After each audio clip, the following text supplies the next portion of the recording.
Ciao, feliz noche, bienvenido a nuestro show de Noticias Claro Live. Mi nombre es Titular Clay. Estou vindo a ver via de nosso YouTube channel. Contento de ter nós programa seriba nós já mais à noite. Por certo, eu tenho que informar que se você mirar o programa para sábado que está live, Loto a Bolve queda a den o prêmio a surpassar 4 milhões florim. Para te ver, dus está live, eu vou contar para você o que está bem. Muito contento que me possa conversar à noite com Alto Comissário de Polícia, senhor Dr. Ramon Anham, que está conosco para a duração do programa. Um programa muito interessante, riba tópico relevante, mas sempre. Me quero saber se mirando o tipo de pergunta que como vai ter. Nós vamos conversar com ele na holandês, com o saco abo, não tem problema. Pero este vai precisar também para Kiko, pero esse papiamento, este compreender papiamento, este papiamento, pero de material vamos poner sério ou mais complicado, este vai ser de idioma de holandês, que é o seu idioma, que é defender e me seguro que em Cuba não tem problema para compreender. Pero este vai começar assim com feliz boa noite, Sorana, dank por estar conosco, feliz noite para também. Mas dankie, boa noite Aruba e dankie para a introdução. E over o papiamento, sim, me tem muito respeito para nosso idioma papiamento. E pero para expressar me mais melhor, dengan tópico na aqui, é importante que me explicar, ja, gewoon Holandees. Okay. Ja, zodat ik me ook goed kan uitleggen. Pero inderdaad, para mim não tem respeito para papiamento. Isa, e ele me altijd, hey, papiamento e me quer. Pero het tópico na aqui, okay. Me expressar-me na holandês. Okay. Dispensar-me, pai sei. Duidelijk, na nome de Kanscommissario, welkom straks situatie de la Salstraat. We kregen een aanbod aan de Bon Ministro, we acabam de join ons, de onze entrevista met Alto Commissario de Police, Dr. Ramon Anham. Meneer Anham, wij zijn 2 weken verder na het incident, jongsleden waar een jongeman is omgekomen na achtervolging. Waar 2 politieagenten zijn betrokken of waren betrokken. Wat kunt u ons vandaag, 2 weken later, hierover zeggen als korpschef? Nou, kijk, als eerste, het is natuurlijk gewoon een vreselijk incident. En ja, ik leef ontzettend mee met onze samenleving en met de familie van het slachtoffer en alle betrokkenen. En de frustratie is dat er nog steeds geen duidelijkheid is. En ik wil zeggen, kijk, wij hebben dezelfde vragen als een ieder. Het onderzoek wordt uitgevoerd door de Landsrecherche onder sturing van het Openbaar Ministerie. Dus, en wij zijn in deze gewoon de afwachtende partij. Wij weten niks, wij hebben ook geen informatie. Wij hebben dezelfde vragen. Dus eigenlijk, er is niet veel veranderd, behalve dat het onderzoek loopt. Oké. U deed meteen daarna, en iedere kans die u kreeg, deed u een oproep naar de bevolking toe voor rust en begrip. Heeft dit geholpen? Merkt u dat dit geholpen heeft? Of heeft u geen gehoor gekregen? Wel, nou kijk, je ziet gewoon dat de mensen in de samenleving zijn boos. En die zijn gefrustreerd. En sommigen zijn ook angstig. Kijk, en dat begrijp ik heel goed.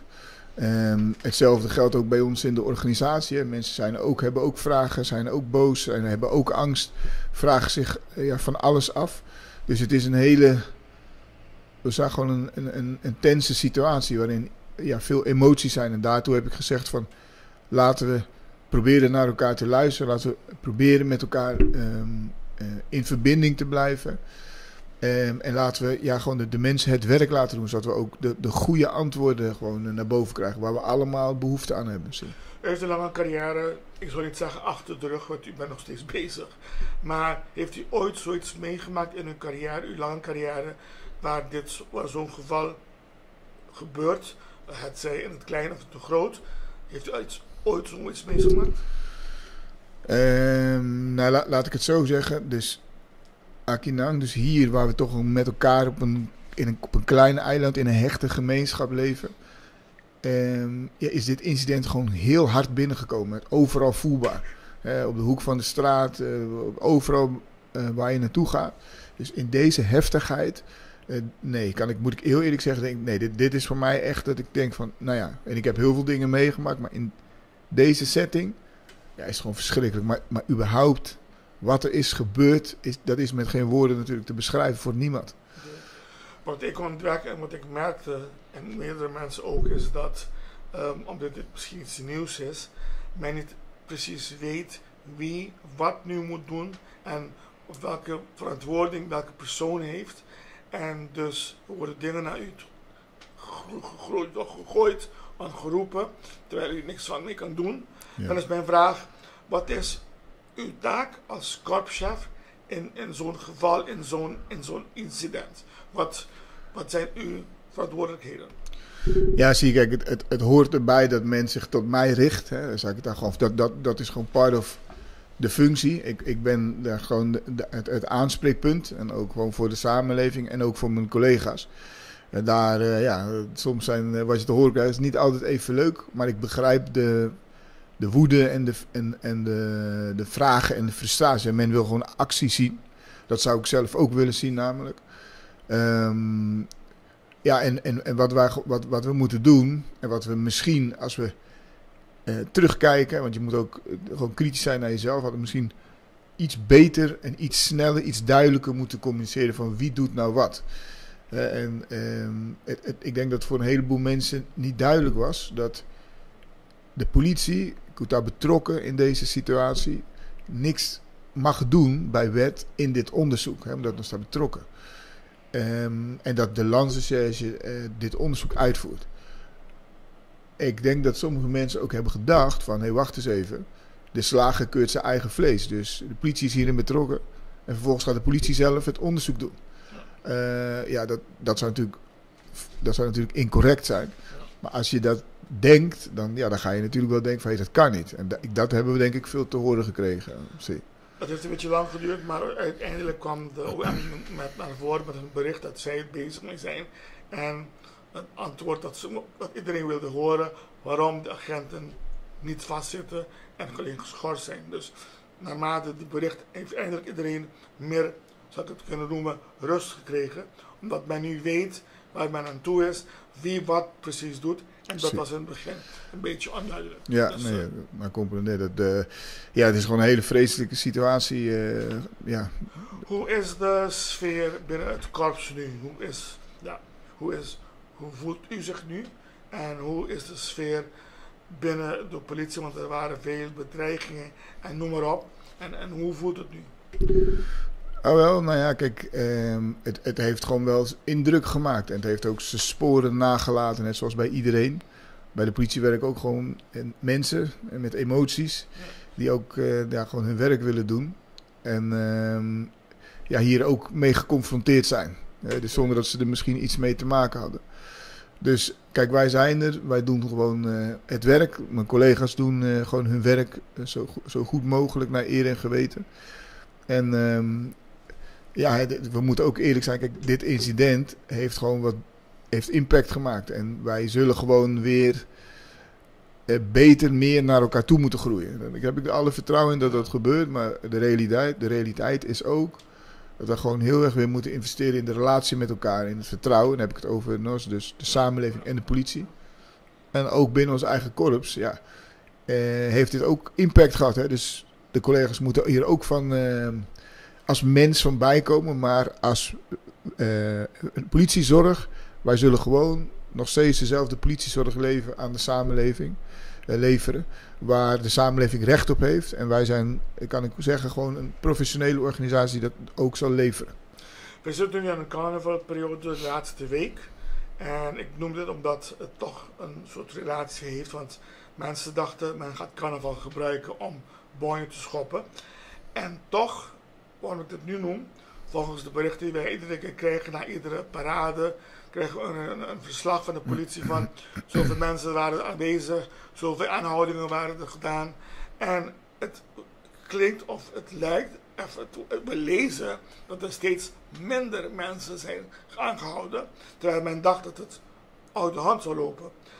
Komt dit omdat de politie toleranter is, of is het gewoon mensen gedragen zich gewoon stukken beter? En we zijn absoluut niet toleranter. Wat wij, ik denk, weet je, dit Aruba en onze samenleving zijn ook gewoon mensen die zich gedragen. En ik denk, dit is gewoon denk ik een compliment naar de samenleving toe. We willen gewoon allemaal gewoon goed, prettig carnaval met elkaar vieren. En dus wij zijn niet tolerant wat we wel hebben gedaan. En volgens mij heeft de perswoordvoerder dat ook aangegeven. Wij hebben ook ingezet op meer innovatie. Dus we hebben wat techniek, wat technologieën toegepast. We hebben drones, we hebben een commandokamer. Dus we kunnen heel erg informatiegestuurd werken. Dus we weten waar we moeten zijn om snel te deescaleren. En aan de andere kant hebben we ook heel veel in de preventie gestopt. Dus we hebben heel veel met de mensen gecommuniceerd aan de voorkant en afspraken gemaakt. Dus eigenlijk het is een combinatie van alle partners. Dus SMAK, alle mensen die betrokken zijn bij de carnaval. En gewoon onze samenleving die gewoon, zich gewoon netjes gedraagt. Gewoon goed carnaval viert. Wat ik ook heb gemerkt is in al die berichten, ze zijn heel informatief trouwens, hoor ik iedere keer, of lees ik iedere keer, het aantal personen die inzetbaar zijn geweest. Ik lees altijd 200 personeel ingezet voor parades. Het zijn deze mensen. Pakweg 209 mensen. Mijn vraag is dit het aantal die nodig is? Of is dit het aantal die beschikbaar is? Omdat alleen maar dit beschikbaar is. Want waren er meer mensen beschikbaar, dan had je ook meer mensen ingezet in het carnaval. Maar hoe moet ik dat lezen? Is het 200 dus genoeg? Of 200 is omdat dat is wat we hebben? Nee, 200 is, daar zitten we eigenlijk elk jaar in zo.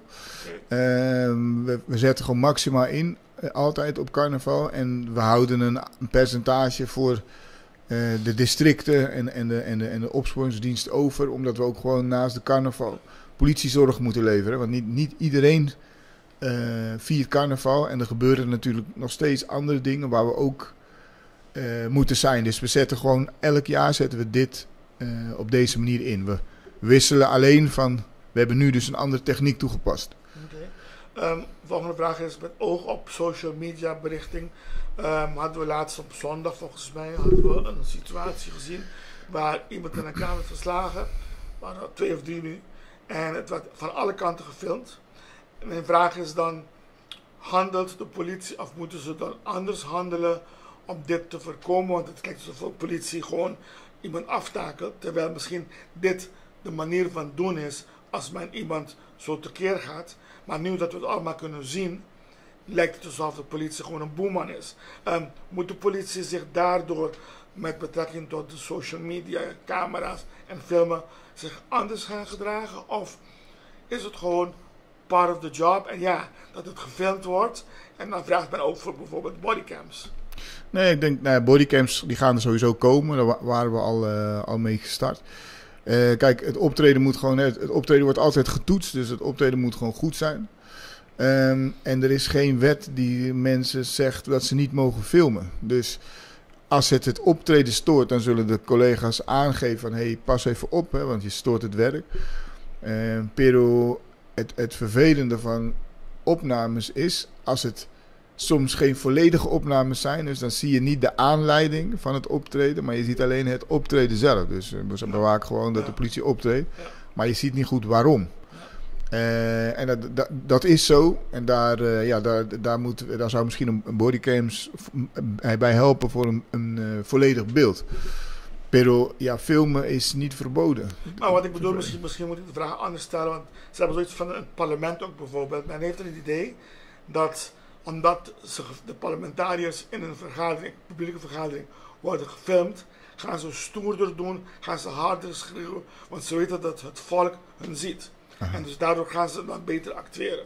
En het tegenovergestelde met de politie, omdat men weet dat ze gefilmd worden, moeten ze zich beter gedragen, minder geweld gebruiken, terwijl dat in de opleiding zit. Dus begrijpt u mijn vraag?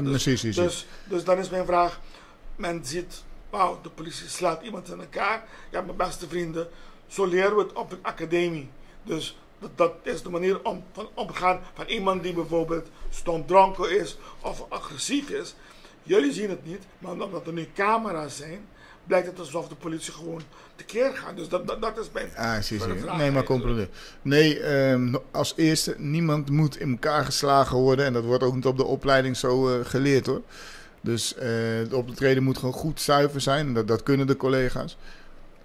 Aan de andere kant, wat ik al zei, dat optreden geeft soms een beperkt beeld. Of een eenzijdig beeld van wat er werkelijk gebeurt. Maar ja, optreden, zij moeten gewoon optreden. Zij moeten gewoon hun werk blijven doen. Of wij moeten gewoon ons werk blijven doen. Ja, en dat moet gewoon goed politiewerk zijn. Dus iemand in elkaar slaan, zomaar, dat kan nooit de bedoeling zijn. Dat mag ook niet. Wat u nu ziet op televisie of op de social media die wij ook zien, dus is dat mag. De manier waarop de politie dat handelt, mensen op de grond gooien, op gaan zitten. Dus dat is allemaal oké. Dat is allemaal politietaal of politie correcte handeling. Nou, ik weet niet precies, maar ik moet voorzichtig zijn met welke beelden het omgaat. Okay. Kijk, als iets niet correct is, dan dus geweldsoptreden wordt altijd getoetst, ook door het Openbaar Ministerie of een hulpofficier van justitie. Okay. Die toetst altijd of dat optreden correct is geweest. Als dat optreden niet correct is geweest, dan kan er een disciplinair onderzoek worden opgestart. Maar als dat wel zo is, bijvoorbeeld als iemand onder controle wordt gehouden of als iemand bijvoorbeeld een wapen heeft en er wordt geweld toegepast, ja, dan ziet het er soms heel vervelend uit, maar dan kan het optreden gewoon correct optreden zijn geweest. Okay. Daar gelaten dat het liefst wordt er helemaal geen geweld toegepast. En wil je gewoon dat je gewoon er met elkaar uitkomt zonder dat er iets moet gebeuren. Okay. Even voor de duidelijkheid, esta continuidade do programa portava tem algumas perguntas que o Boquepa me hasi, pero nos apalabrar primeiro que tem certo pergunta que para motivo de investigação simplesmente me não pode assinar.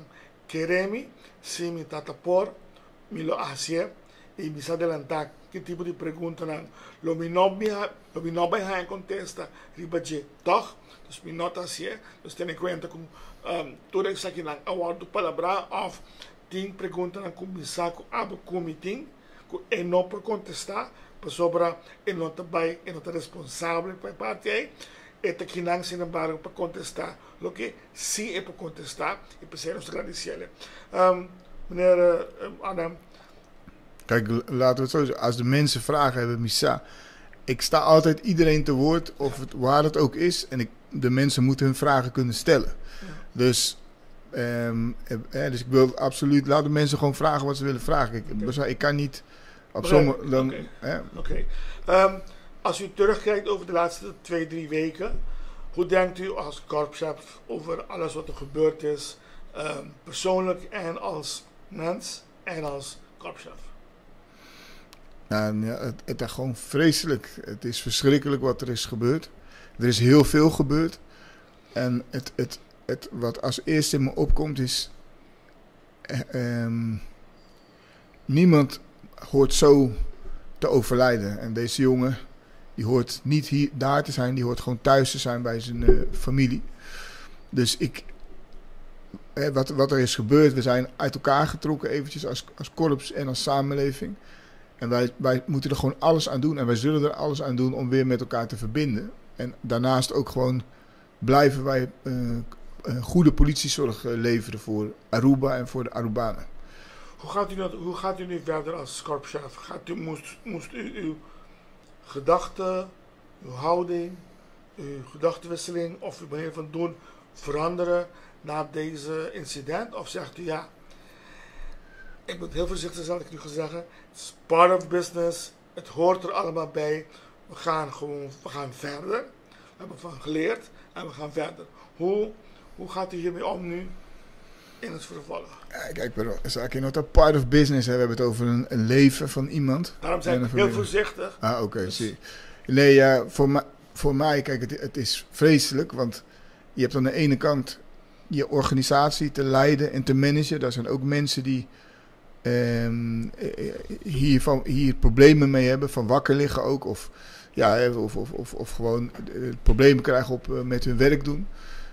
En aan de andere kant is er ook onze rol in de samenleving. Wij moeten goede politiezorg leveren en wij zijn er voor de samenleving. Dus wij hebben gewoon de orde te handhaven. En daarvoor hebben we ook de samenleving nodig. We zouden dus de legitimiteit, dus de relatie met de samenleving is ontzettend belangrijk voor ons.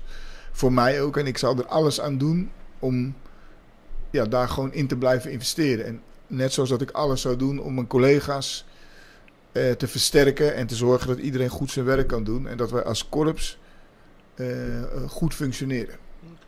Met de conversando com o commissario de police, Dr. Rondes Ramon Arnhem. Nulubida, welkom sta de situatie in de La Salstraat, chete dia passimang voor de 6 horas mainta teku 2 horas de merdia. De jaluna para sábado na abrir Sonia, Semi e Beatriz com sorriso riba cara todo nabo escolhendo desayuno por 6 horas mainta merdia de 2 horas comida.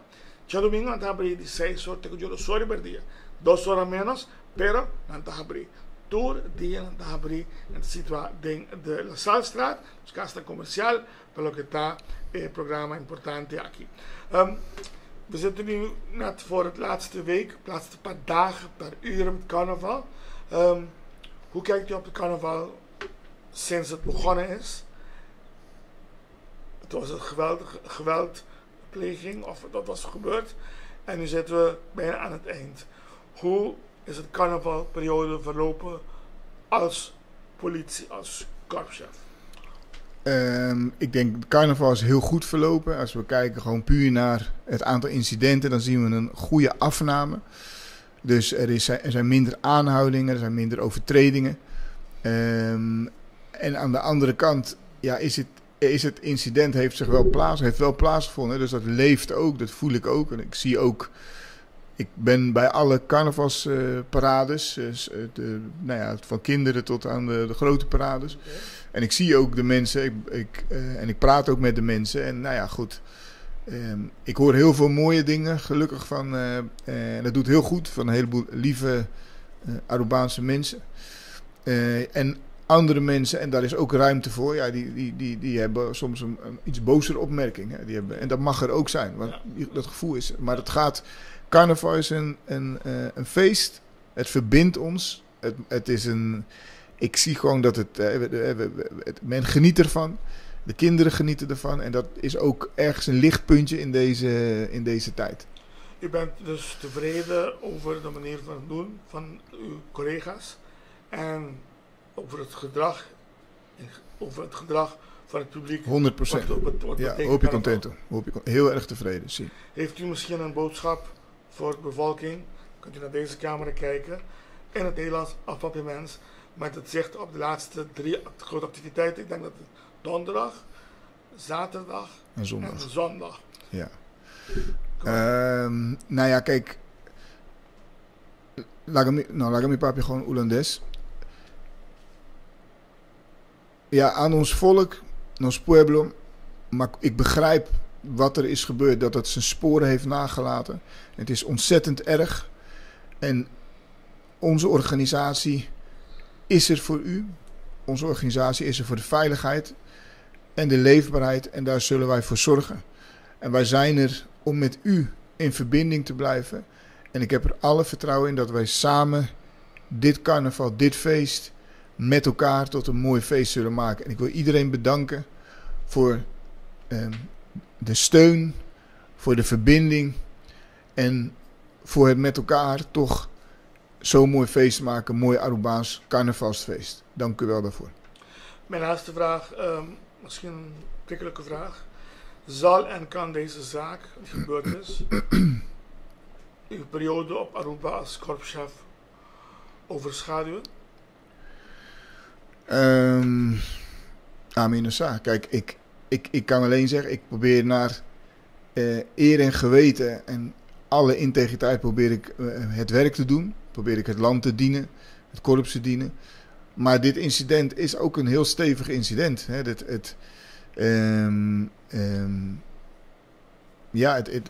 Ik ga ervan uit dat we hier uiteindelijk met elkaar overheen komen als groep en als samenleving, als politie, als familie. Maar het is gewoon, die jongen die komt niet meer terug. En de mensen die onze samenleving, die heeft gewoon een heleboel vragen. En terechte vragen ook. over vragen genoemd. Zijn er vragen, zijn er dingen die ik kwijt kan of wil, die ik niet gesteld heb, omdat ik denk misschien dat het niet correct is of dat niet geen antwoord is op zou kunnen geven. Terwijl u zegt, nee, had mij dit maar gevraagd. Zijn er dingen die u kwijt wil over deze zaak, die toch kunnen helpen, de gemoederen of uitleg kunnen geven naar mensen die misschien toch nog vragen voor antwoorden? Of zegt u, we covered everything? Nou, weet ik denk dat we heel veel hebben gecoverd. Maar ik blijf zeggen, kijk, u, maar ook uw collega's van de pers representeren het volk. Dus ik zal altijd, elk moment, iedereen van de pers te woord staan. Om alle vragen te beantwoorden. En datzelfde geldt voor de mensen. En daarom zei ik u net ook, als mensen u vragen stellen, en misschien sommige vragen hebben minus saai, die kunnen een pittig karakter hebben. Maar als mensen die vragen hebben, moeten ze die vragen kunnen stellen. En als ik de vraag niet kan beantwoorden, dan zal ik het ook zeggen. Maar dan kunnen mensen wel hun vragen kwijt. Ik denk dat dat belangrijk is, dat we met elkaar in gesprek blijven. Okay. Dus ja. We zijn aan het eind gekomen. Masje, dank je. Veel succes voor de laatste week. Laatste loodjes wegen het zwaarst. Dus ik zou zeggen, sterkte. En we spreken elkaar nog binnenkort. Dus Masje, dank je. Pabotambe, Masje, dank je. Oké. Nou, het alto commissario de police, Atlantis Ramon Adam, ela comprobaco, elo binkinan periodicamente, manela primitiva passar, bia paluna, bia cara dos luna, e aunque tem um sucesso grande, toch ela bem dona cara, e ela contestar tudo o que é por contestar, tem margem de investigação, tem qualidade de como corpo-chefe, dus para abo, por hanha, mais op informação, e vou compreender melhor a situação. Prometo que programa aqui. Mas tudo na informação, a poder decidir que pode ser com ele, hoje ele é responsável, passa bom fim de semana de carnaval. Se tu gosta bom, no seguinte programa, tá outro semana já mais. Me tá probando algo para o website ainda, me não sabe se me tá logra, senão para tu me back já mais outro semana. Para agora aqui, esse está meu programa. Mijn naam is Mikaas Commercial. Welkom snack. Pas een feliz noche. Até después.